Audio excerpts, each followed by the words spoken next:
I'm really very happy to be among entrepreneurs here. It always feels like, that we're going back to the days when we started Sparrow SMS back in 2010.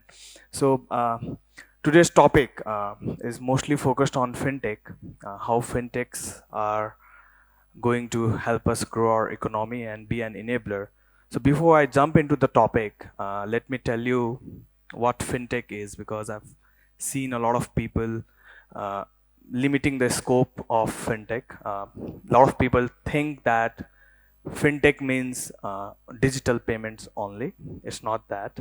So digital payments is just one part of it. Fintech means financial technology, and anywhere where we introduce technology where people are transacting. If you want to change the way people transact, financial technology comes into picture. And if you see the stats as of now in our country, only 6% things have been digitized. So 94% market is still left. And a lot of people also tell me that um, why all wallets are same, or what is the difference between a mobile banking app of a bank and a mobile wallet. This question comes because both the apps have limited and similar kind of payment options, which includes mostly utility payments like mobile recharge and electricity bills and stuff like that. But that is not the thing. What will happen gradually is the bank's app will have more banking services. It will move into omni-channel digital banking. So the way you interact with the bank, like you open a bank account, you want to submit a nominee, you want to cancel a check request, you want to apply for a loan, you want to cancel a LC, you want to renew your ATM card, whatever transaction. So a consumer interacts with the bank more than like 92 types of transactions, and that's growing. So banks will try to digitize that, and their app will turn into an omni-channel digital banking app, and payments might take only 10% of the space.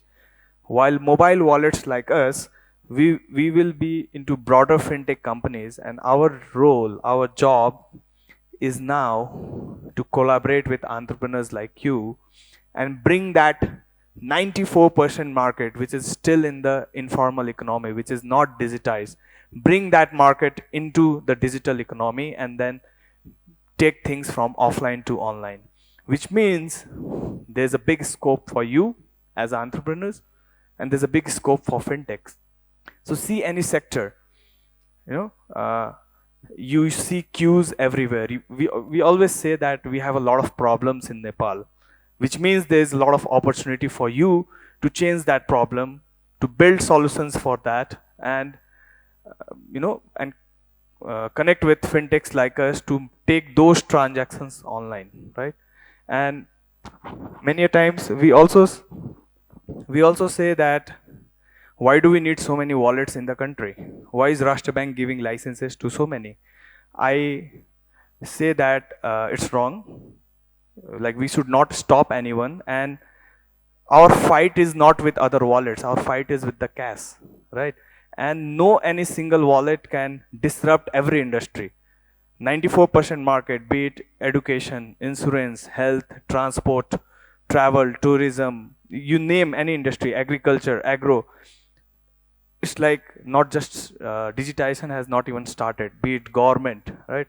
Things are moving up now. So when there will be more wallets, there will be more fintechs, and we will, currently everyone is just bringing the ready-made merchants. So say telcos have an online billing system, so we could get mobile recharge and you could do it online. Electricity, flights, internet service providers, television, who are in the formal market, we could get them online, right? But the businesses which are not in the formal market, someone has to go there, maybe build some technology for them, bring them online, do the awareness, stabilize the system, and then maybe connect our APIs or give your APIs. API is a technical term for integration, to bring the payments online. And there's a big scope in that. So let me be clear, fintech is not just utility payments. A lot more has to be done. And this pandemic has taught us a lot of things. The things which were just just a luxury became our need, and we changed our behaviors. We also learned few things that the best thing for us is our home, our house, our habits. Work from home culture started, and we knew that we could work for any part of the world right from our own place. So that was the biggest learning.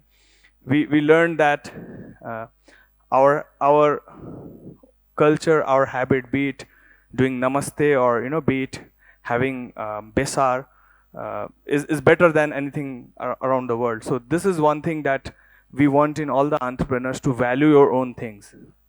And if we don't do that, we'll never succeed and we'll never grow.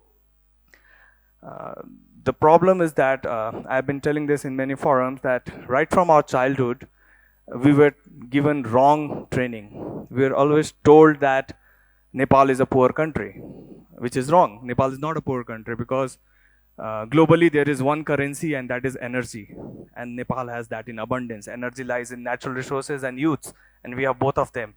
But the problem is that instead of creating entrepreneurs and jobs in the country, we started exporting that youth.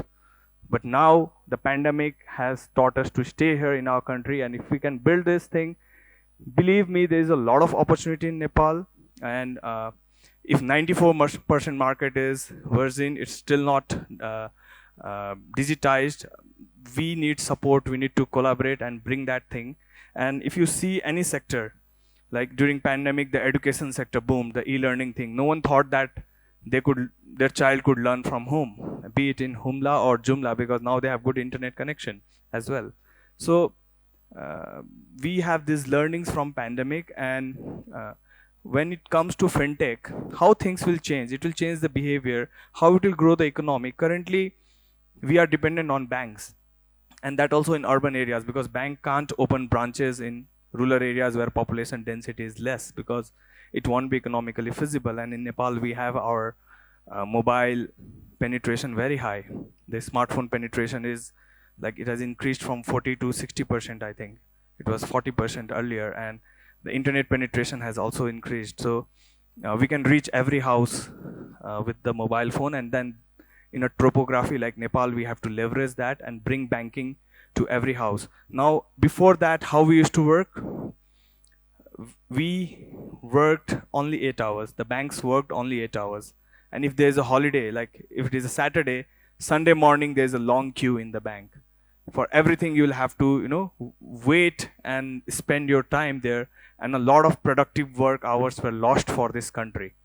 Now you can do your banking 24 hours. So imagine, with the same rent, same salaries, but the working is 3 times. So obviously it will bring an economic revolution. So fintech is very important. And currently we are just talking about the first phase.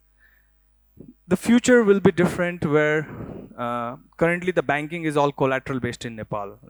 So you are not going to get a big loan until and unless you have a collateral. But in future, what will happen is, we'll have the transaction history of the person, we'll have the national identity. And we need to change the way loan is given in this country. There is big scope everywhere. For example, a small fruit seller who does not have any document, or who does not have a collateral. Now, if that person needs loan, if we could have a transaction history, if we could see what is his credit scoring, or if we could have a centralized KYC systems, so a lot of things has to be built. And then gradually AI will come into picture, where we'll have more data pattern recognition, and where we could empower these SMEs, the people. In Nepal, we say that there is a SME in every house. Everyone is trying to do something. So that is the benefit of our country, because we have a good scope for entrepreneurs. A lot of us, we like foreign countries, we like the United States, but a lot of IT entrepreneurs here, I know, are freelancers who do freelancing. They are earning in dollars and not paying any tax. Can you do that in US? You can't do that, right? Or I know a lot of people, a lot of females who are building handicrafts or stuffs from their house, and they are selling, and they are not even registered business. So when the government is not smart, it is the time for you to become smart. Because if your government is going to be smart, then no one is going to count you. So never blame the government. One thing that we need from the government is just to be stable. Like I would not say in last few days after the current government formation, we were happy that at least it's going to be stable. And that's what the entrepreneurs need. If the government become more smart, there will not be place for you, believe me. So in Nepal, I've seen people opening a momo thela and earning more than a friend who, like a friend of mine who's working in Google, after paying all the federal and state tax and his rent in San Francisco, the amount of money he saves per year is like 30 lakh rupees. And I know a momo thela who earns more than that. I know a simple fruit seller in a bicycle, and we even don't have dignity of labor in our country. We don't count them as a contributor to the economy, but that guy earns 3,000 Nepalese currency per day, which is 90,000 per month, which even a lot of job holders do not earn. So we need to identify those scope and see where we can empower those SMEs. As a fintech, I would want that I can breeze between a fruit seller and a bank and process everything from loan to the EMIs to the transaction history and everything. So that's where fintechs come into picture. So as I have little time left, in the end, what I would like to tell is, first, we need to explore the data in the country. Like if you just go and find out what are we importing, get the imports data and find out what we are exporting, you will see a big opportunity there, believe me. And second, let's value our own things. The day we value our Himalayan spring water more than a foreign water which contains a lot of sugar and which we drink almost every day, that day we will really grow. The day we value our local chocolate like Pushtakari more than a Switzerland's linked or some chocolate, that day will grow. And the day we value our mustard oil, the mustard field more than the olive oil, that day will grow. And there are ample opportunities in our country. I'll give you an example. Some of my foreign friends had come to Nepal, and one of my friend's aunt in Bhaktapur, she prepares some kind of whiskey, Chang but a different taste. And I took them to taste that, and they were so fascinated by it, and they ordered like that we want to take this back to my country. So until and unless we glorify those businesses, we build a brand out of it. Like I see a Nepalese whiskey coming in Yashargumba. So and our formal employee and last year's Miss Nepal Anushka has started Gunpak Makushe or something, Gunpak and brand. So until and unless we find that, and we have abundance, nature. You just go around, you see leaves falling from a tree. If you can find out a way to monetize that, believe me, you can monetize that. You can also monetize the air. You can monetize everything, but you need to be open and you need to first believe that we are very rich. The day you believe you are rich, you actually become rich. And our goal as fintechs with Khalti and Sparrow SMS, our fight is with CAS, which is 94% still not covered, and we want to collaborate with all of you so that we can disrupt these industries. So fintech or IT is not isolated. A lot of people think that IT is about building softwares for outside Nepal, doing outsourcing business. No. IT is an enabler for other industries. So if Nepal has big scope in agriculture or tourism, then Nepal or IT company would think in agri-tech or tourism tech. Similarly, fintechs also, they are somewhat similar, because wherever there are transactions, we need to go and we need to make lives easy for people. So as entrepreneurs, yes, users should be at the center for our business, and if we can make their lives easy, definitely we can grow. So during pandemic, Khalti, we saw a growth of 300% in terms of users, in terms of transactions, and we are very hopeful that the government is also now proactive, and digitization is going to happen very rapidly in next 3 years in Nepal. Maybe very soon all your tax payments are coming online. So maybe from Khalti you will be able to pay for your traffic e-challan, or you will be able to pay your Blue Book car or your bike Blue Book payments and all your local taxes.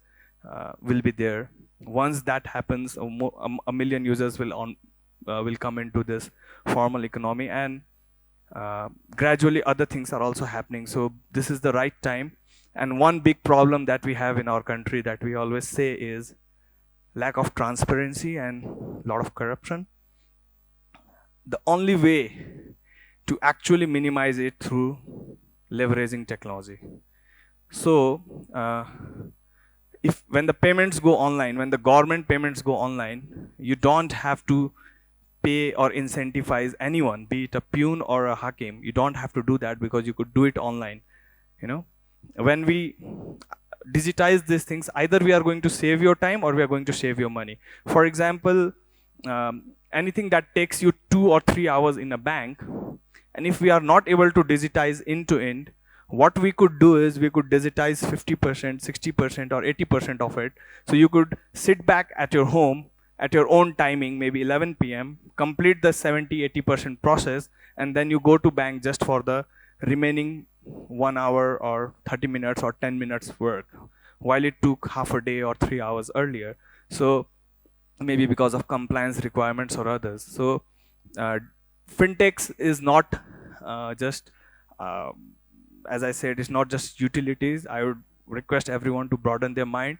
We are going to not just build a wallet, we are going to build additional solutions, additional softwares, additional technologies and APIs, so that we can collaborate and build that ecosystem. And for that, we need a lot of wallets in the country, we need a lot of fintechs in the country, and moreover, we need a lot of entrepreneurs and SMEs in the country. So having said that, I would like to say, you guys, entrepreneurs, are the backbone of this country. Never think of going abroad. Like, you can go to learn, you can go for travel, but believe me, life is very good in Nepal, and we have very, very big scope. We alone can't build that. Like, if I just build Khalti, I cannot do anything because I can't digitize the 94% market. I don't have knowledge of travel and agriculture and health and insurance and every sector. But when we all collaborate, definitely we can change that, and then the real growth of this country will happen. That's all from my side. Today we do not have any Q&A session, but we can definitely catch online virtually. If you have any queries, I'll be happy to answer. And yeah, thank you so much once again for listening to me, and thank you for your patience.